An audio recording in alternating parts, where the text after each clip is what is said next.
Hey guys, so I'm currently in Bali right now. As you can tell, super sunburnt. I've been scuba diving a lot, and I took my rescue course, and we're in the pool, and I didn't put on sunscreen, so my lips are burnt, my face is burnt.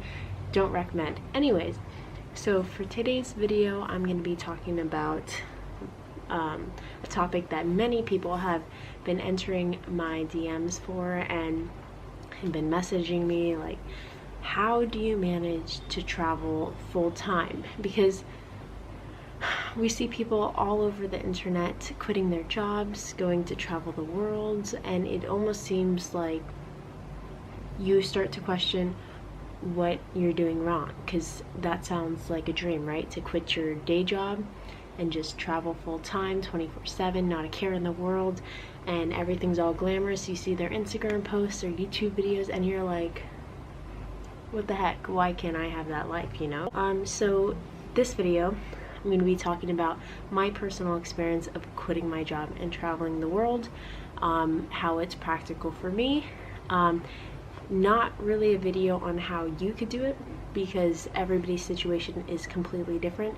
So I'm just going to personally talk about my experience and how I managed to make this a reality. This will be looking into how I managed to travel. So without further ado, let's get in the video.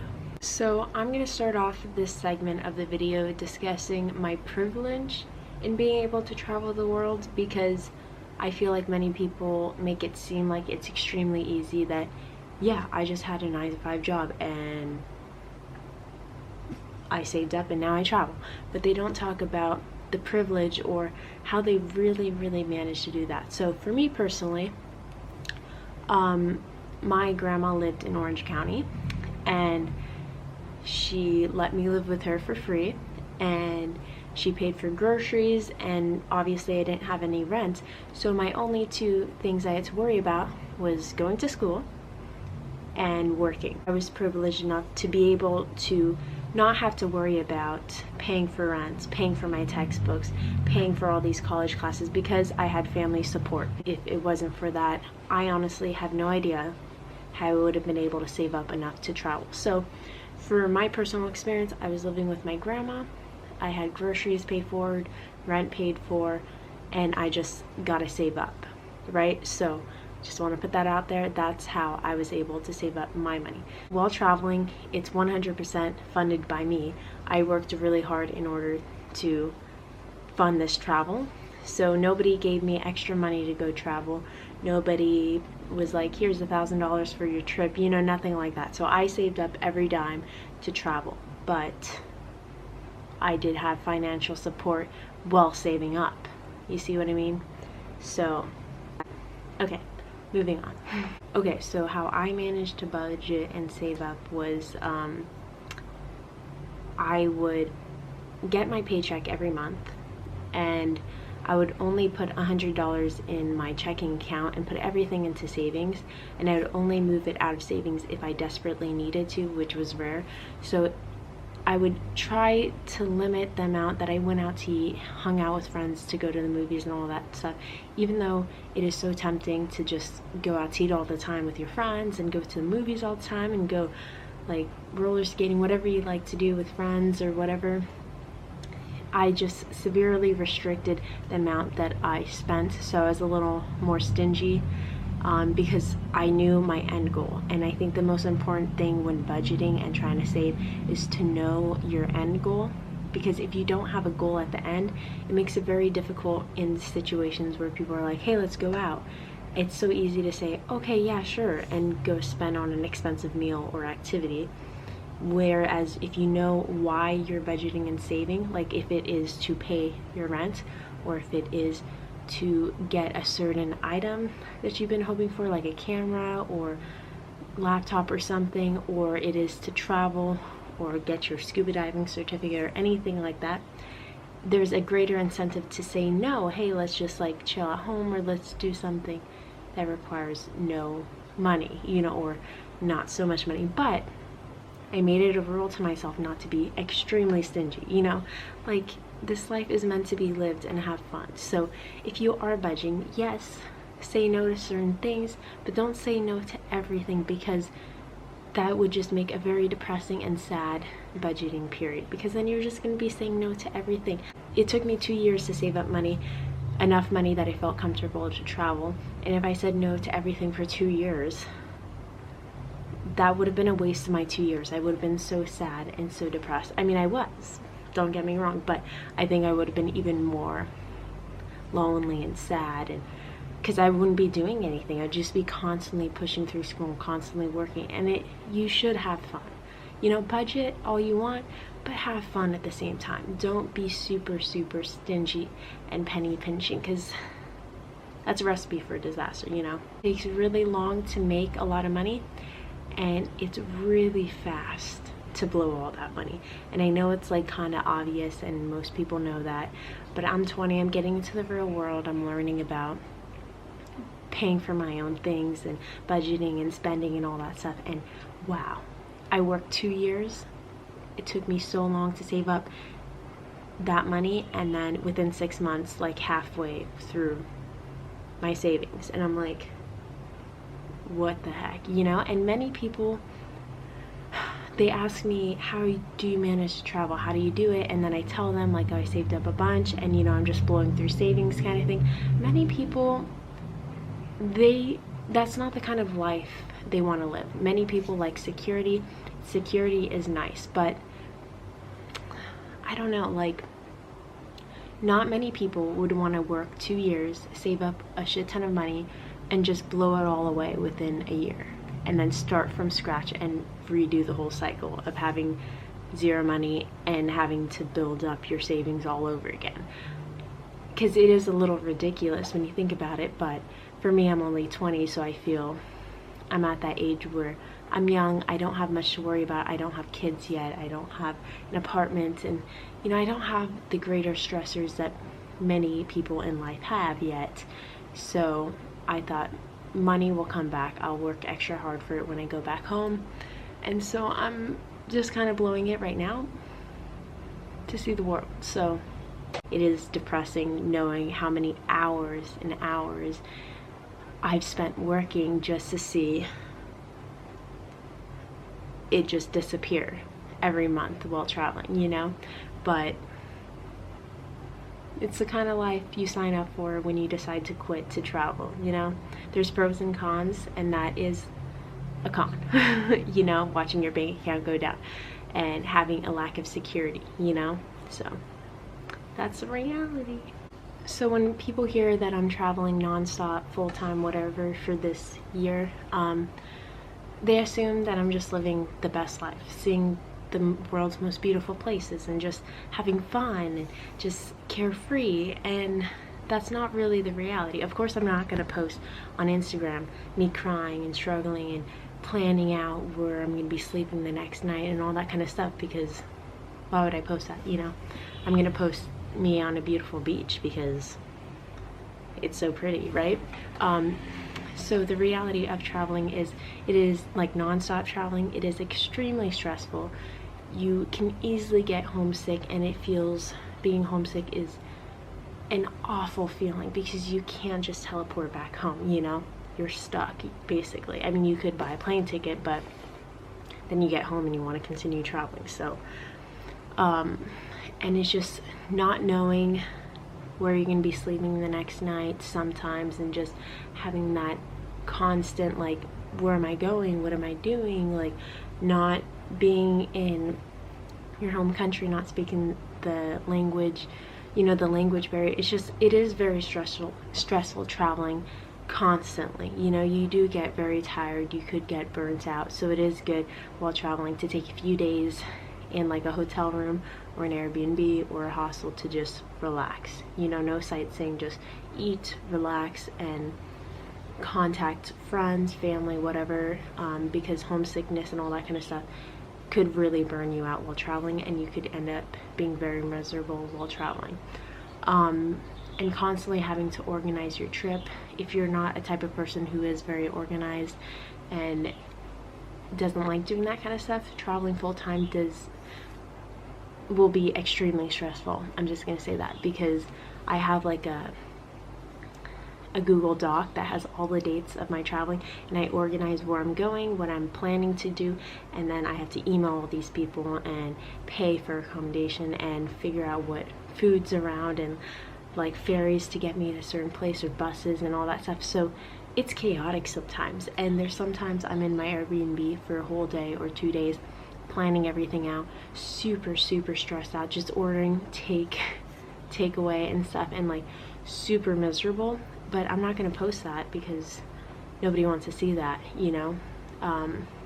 But I do think it's something that needs to be said, because you see the beautiful oceans and me scuba diving and me having fun with my boyfriend and stuff, but nobody really sees the stress and tears sometimes that traveling full-time brings.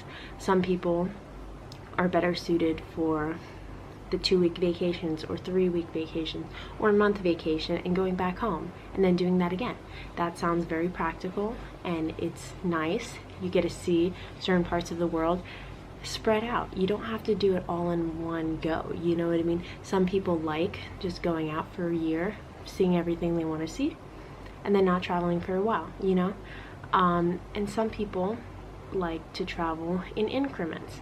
So it all depends on your travel style. Don't see people traveling full time and think, oh my god, that's amazing, that's the perfect life, because it's not the perfect life, you know?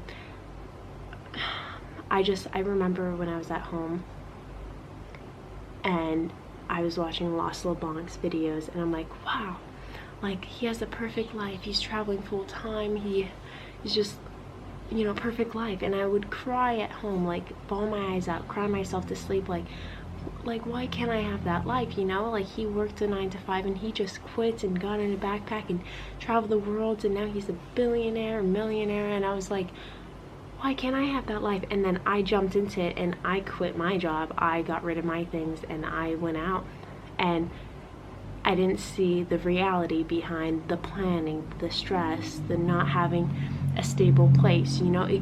It's not meant for everybody. But if that's something you feel so passionate about, like you want to go out and travel for a full year or more, make it work. You know, maybe go traveling for 3 months at a time and see if that's something you like to do.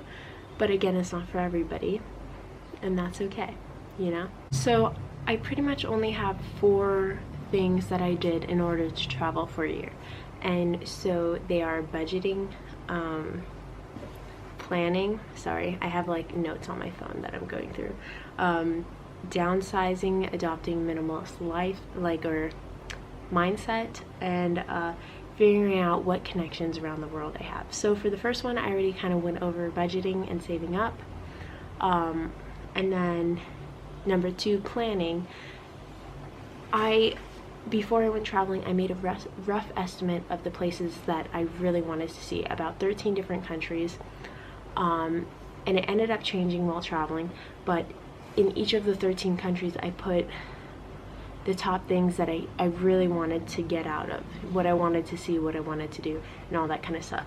Because if you just mindlessly book a one-way plane ticket, you're not going to really get out much of your travel, because you're going to have to be planning while you're there, and that's not really fun. You want to be able to go to a country. You don't want to plan so strict, because you'll end up meeting people, and if you have such a strict planned out itinerary, you won't be able to go out with them, because you're gonna be like, oh, sorry, I have to do this, you know, oh, sorry, I'm going here, I can't go to Thailand with you, you know what I mean? You want to have a rough estimate, but you don't want to be so spot on, like times and dates and all that kind of stuff.